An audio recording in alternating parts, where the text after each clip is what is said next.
So I'm Dale Hince and I'm a MATAKKI ambassador.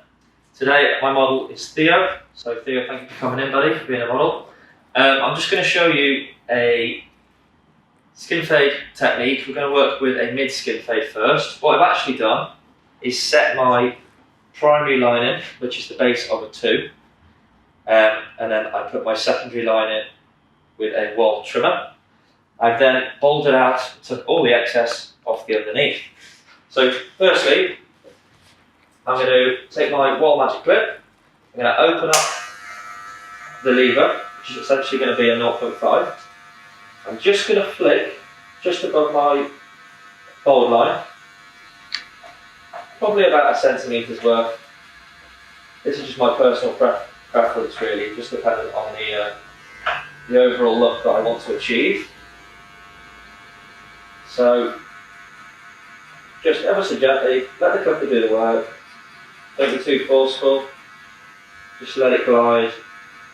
And you can't quite pick those hairs out, just use the corner, and just nibble away until those little tiny shadows are gone. So, circular motions, really clean. And there is my one side done. I tend to work one side at a time, so I'll just come over here so the light, you can see that fade there. The light's coming straight underneath the fade. It's really clean. The hair has started to dry ever so slightly on the top.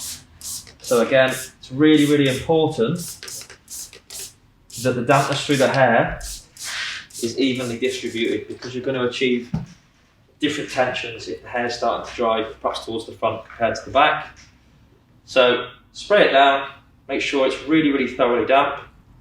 And what I'm going to do, because with Theo's hair, so this baseline here that I put in, I just want to mirror that now with my scissor work, and I want to build some weight up on that ridge, because I love the masculinity of a square shape.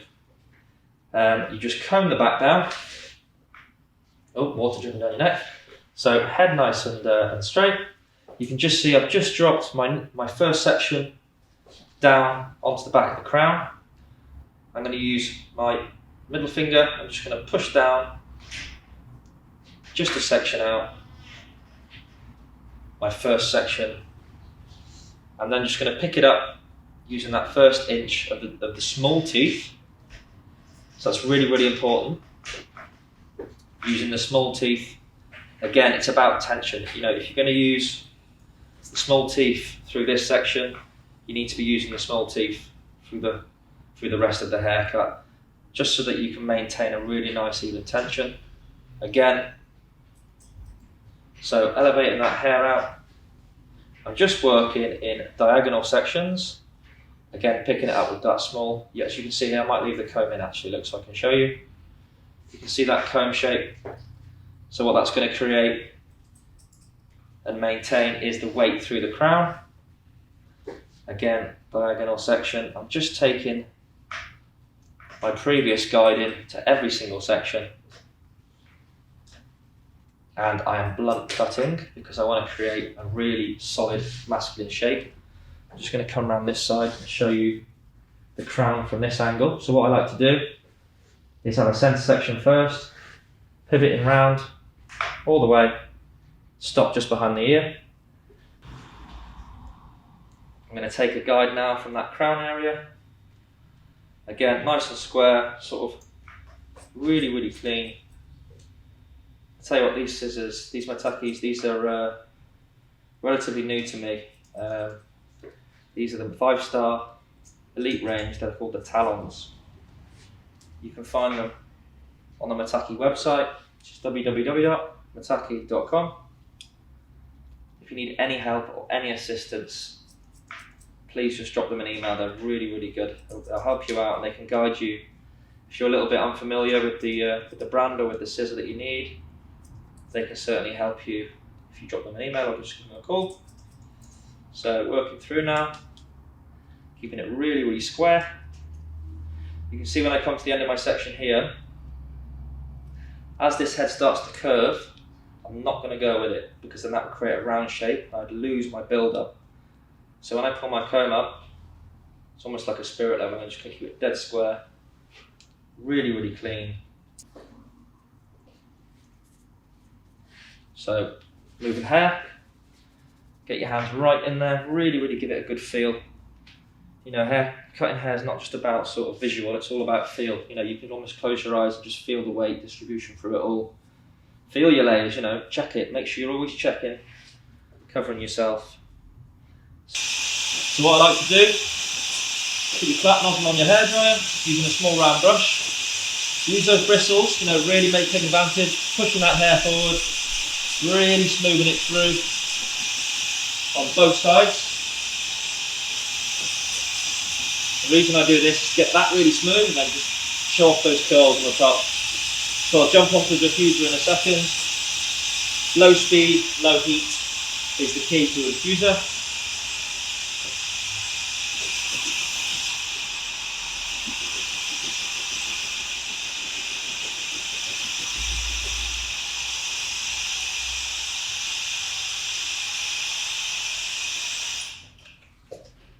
So I'm just going to pop the diffuser on now.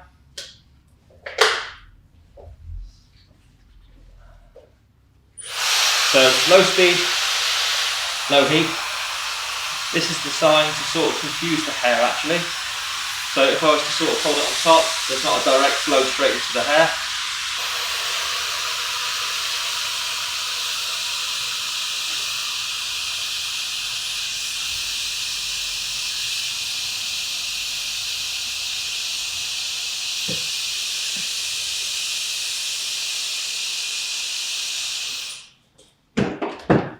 So, you've just diffused the hair, thoroughly dry. Always check that it's thoroughly dry, because it's really, really important, because mixing products with damp hair just make it a little bit too heavy and a little bit too greasy.